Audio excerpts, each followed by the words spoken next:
Hi folks, Six Sizes here.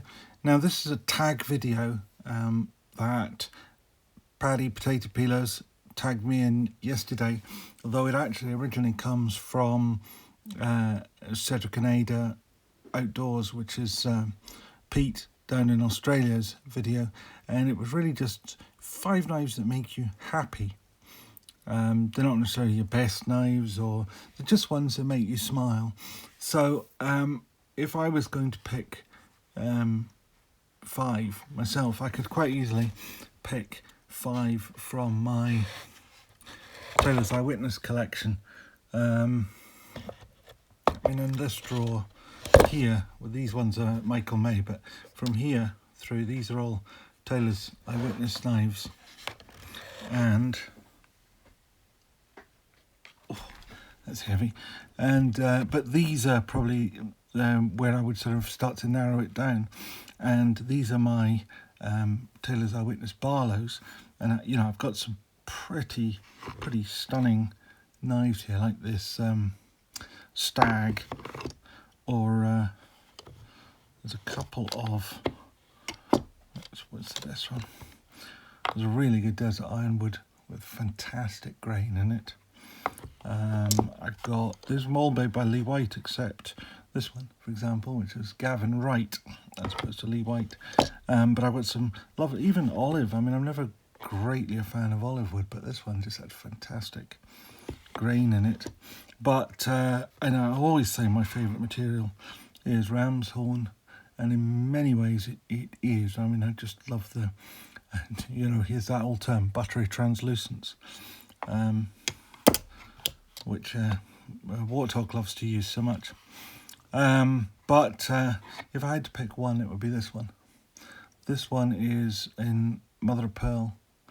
It was a birthday present from my good lady wife 3 or 4 years ago, I think. It's got a really stiff action I have to do off camera. I just can't do it. But it's got this really nice clip point blade, but most importantly, there's the mother of pearl covers on it. I mean, it's perfect all round. You got this lovely file work on the back. It's beautifully polished. The bolsters are beautifully polished too.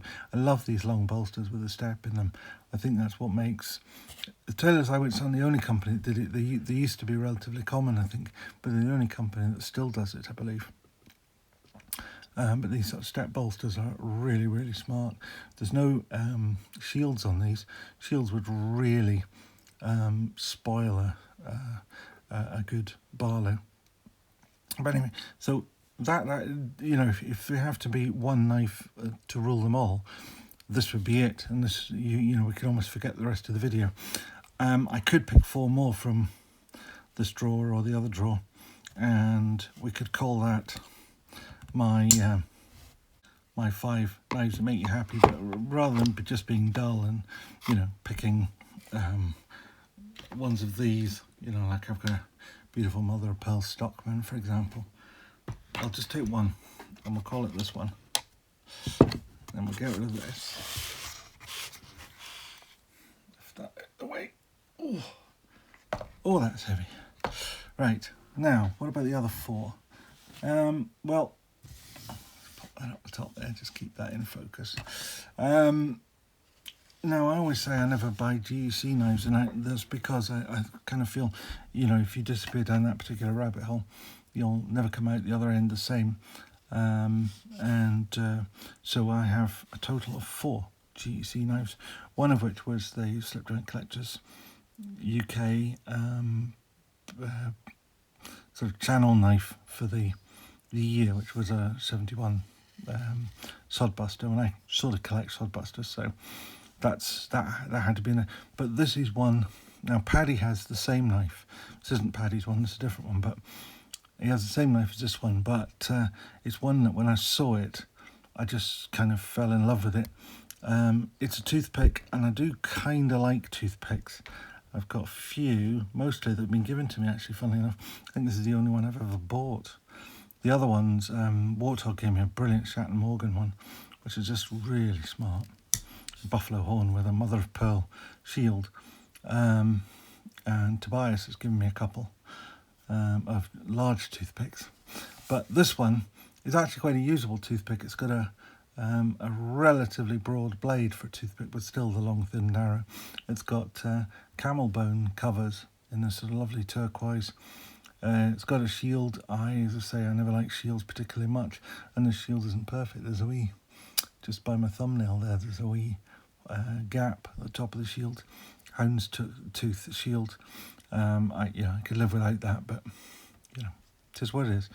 Lovely powder horn shape at the end, which is actually quite heavy. It's sort of like a pommel on a sword or something, which keeps the balance back in the hand, which I actually quite like, as it it keeps the knife feeling more even in your hand. Just for the record, this is a number 12, by the way. 12-8-1-19, so it's made in 2019. It's a single blade knife. The pattern, the main blade, the only blade pattern, is a number 8, which is this sort of Turkish clip toothpick, and of course it's 12 is the pattern of the handle number, which is 12. And that knife just gives me joy. It's not it's not something I absolutely collect. Incidentally, no half stop on that, which I would say is a measure of quality. Well, I say it's not. It's just a measure of style. And this particular one, the style doesn't have a half stop. Now, what next? Now, again, this is a knife that just gives me joy. This is a French knife, and it's in many ways it's not a desperately sensible knife. In terms of UK legality, it's too big and it locks. It's sort of in the style of a sort of smart fountain pen with this sort of slim clip on the side of it, and the sort of handle coming to the sort of point here does make it look as though it really ought to be a fountain pen or something like that. But it's not a disguised pen in any way. It's fairly clear it's not a fountain pen, it's a knife. Where it kind of loses in the practicality stakes is, although I can probably open this on camera, which maybe is a step forward in knives for me, but you have to press in at the tang end of the blade. You press it in like this, which is dead easy to do, not. And then just until the point of the blade comes out here, and then you grab the point of the blade. So that's a nice sharp bit, and you push the blade open from there. Now, this is a very, very shiny. You may detect a pattern here. I like shiny blades. I like shiny things. This is a very shiny blade, and it opens with a lock. The lock isn't desperately secure. You have to make sure it's clicked in. I've heard and felt that click in. It has a habit of opening, and the liner lock just not quite clicking in, and it sort of sits like that, and you can, well, of course it won't fold this time, but hey, that's the way things go. But I think maybe as it's getting older, it's falling into place better. So there's still liner lock, but it's this beautiful burl wood. I'm very fond of various burl woods. I've got quite a lot of knives in different burls, but this is by far the most beautiful. And in some ways, it's a fusion knife. It's a modern knife with a screw construction, which is, maybe not my style, but this one is just lovely. It's called l'Epicurian. Epicurean is somebody who likes the finer things in life, and this is certainly fits in with that. By Robert David. And made in France. Now, it's a funny thing with European knives. There's a habit of huge billboarding. I don't really like it, but as a collector, it is quite useful because I have a memory like a sieve. And it's very good to be able to go back and just sort of look at the blade and know exactly what it is. In terms of its steel, I think it's 12C 27 MOV or something of that nature. The Sandvik steel. Nothing particular to write home about, but this is it's a pocket knife. It's not a it's not a hard use tool, So that's a very beautiful knife. Incidentally, that the Taylor's Eyewitness is 420HC, again not a particularly high-end steel, and this is 1095 carbon steel. I'm not great on carbon steels because I do quite like to use my knives to cut up fruit, and I don't like patina, so that puts me off. So what have we got next?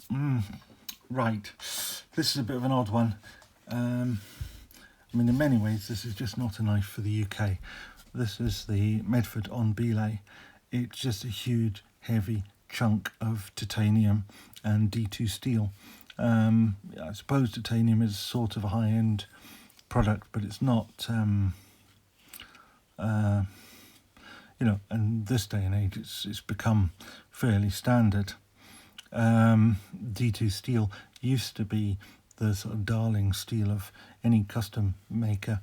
That's gone by the way, and now you can get D2 steel from every Chinese maker out there. Now, unusually for a Medford, it does kind of flick, but you do have to give it a bit of rest. But the blade is so heavy that it does tend to sort of come good just because of the weight of the thing. Yeah, this is a big knife. It's a very large knife.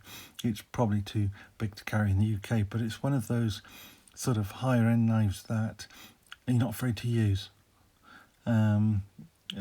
Greg Medford always says, he favours the sort of rough tumble finish like this on the handle, because you're not afraid to use it, not afraid to get it sort of scratched and used. So this new knife gets relatively hard to use. Whenever I need a knife that's a chunk to do some work, this is the one. It's to be honest, and the reason it's in this selection today is that it's just makes me smile. It's just one of those things. It's like a Tonka toy of toys. You might have had when you were a child, you might have had Airfix models or nice sort of smart things, but then out in the garden when you're digging up your parents' flower beds to make a base for your action men or whatever it was, you wanted the Tonka toys to play, and the diggers and the trucks, and this is the Tonka toy of the grown-ups knife collection. So I really like that just for that reason. And finally, now again I'm going to show you two knives. I'm going to show you two knives here, but we will pick one of the two as the one that makes me smile. But these knives are just they're very special to me. They weren't straightforward to get. I've got little and large, and these are the Rockstead Heathen, and in a minute I'll show you the Higo. They are the smoothest knives ever. They are the shiniest knives ever. This is honestly a complete mirror polish. I can't think how to kind of show just how shiny they are, but I wonder if I can reflect these. I don't know if you can, if you'll see it well enough, but this is genuinely, when you see my t-shirt in there, it's just the shiniest, polishest thing in the world. And like traditional Japanese knives, the thing that I really like about these is that they're sharp, they're polished, sharpened. So how we have polished edges on knives, this takes that to a whole different level. You've effectively got a polished edge from the Shinogi line. So that's from where it's that sort of matte finish right the way down to the edge. This one's a little different in that it has this second edge, or second bevel. That kind of it doesn't put me off particularly, but it kind of spoils the aesthetic slightly for me. So this isn't the one, but this one is the one that makes me the happiest, and this is the Rockstead Higo, which is the Huson's big brother really. This has titanium scales with the Huson is aluminium, but as you can see from the handle there, it's it's used. I don't shy from using these knives just because they're expensive, but this one has the edge. There's no secondary bevel in it. It's straight from that shinogi straight down to the edge, and it comes to a zero edge. This one, although it's slightly difficult to see in here, is actually black. Again, it's as reflective as the other one. I don't know if you can see my shirt with it. Can't see it now. But this one has a DLC coating, but it's still polished within an inch of its life. But because I use it, it's a bit smeary because I haven't cleaned it properly. I just gave it a quick wipe, quick spit wash. But you can see this is the Higo 2. And I say this is aluminium, and if there's anything that makes me smile in my knife collection, it's got to be this. It ticks all the boxes. It's got the most amazing action. I mean, it's so drop shutter. You have to be a little bit careful you don't cut yourself with it.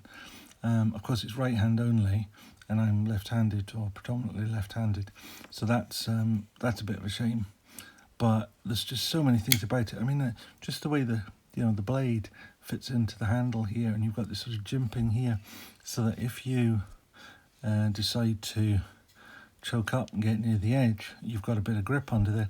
And the way this is sharpened, that you don't have this sort of jag at the back here that catches your finger.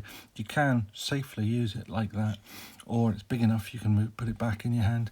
You've got this nice little bit jimping here, but it's not too much. More importantly, you've got these relatively big studs here. They're out to the cutting edge, but they're just perfect for sticking your thumb on the back of. And of course, being slightly larger like that also makes it good for the left hand use. The other thing, one of the things I like about it, which annoys some people, but actually I think it's one of the good things, is this clip. It has a steel clip. It's 440C, I think, steel clip. It's practical and it works. It's not some fancy, showy milled titanium thing, which people always say, oh, a pie and knife ought to have that. It actually has a clip that actually works. It actually is easy to get in and out of your pocket. It actually holds it in your pocket. It works. It doesn't lose its tension just because it's used. And actually, the way it's worn, I think, is really quite nice around the edges. The fact it says made in Japan on it does look like it was just stamped on, but it was just stamped on. But I just quite like that. I'm proud that it's made in Japan. A lot of Americans would say they like to see their knives with made in America on them. I'm not American. I like my British knives, and I say I could have picked 5 British knives even by one manufacturer, or I could have picked 5 from 5 different manufacturers. I just tried to put a bit of variety into this. This thing is just nice. I like the fact it's got Rockstead carved into the proprietary screws. I like the fact it comes in a beautiful little wooden Japanese box. I love the fact it's so smooth. It's so shiny. It cuts like a genuine laser. One thing I don't like about it is that you can't really sharpen it. The only way to sharpen it is to send it back to Rockstead in Japan, which funnily enough, just put that in the line up there. This one is going to need to, because I've used it quite a lot, and there's some little microchips developing around the tip there. And I'm going to have to send it and get those ground out. Now, they do it for free, but you do have to send it to Japan. So I'm kind of waiting until they both need to be done. If that was any other knife, I'd have got that on the sharpener and got it done. Anyway, so these are my 5. I'll cut it at that because it's already far too long. But my Rockstead Hego 2 in titanium and YZP7 DLC blade, my Medford on belay with the D2 blade and the titanium handles, my Robert David L'Epicurion in so-so steel, but beautiful burlwood, my just ever so svelte and beautiful number 12 GEC, and most of all my Taylor's Eyewitness Barlow in mother of pearl. So there we are. Thank you very much. Bye.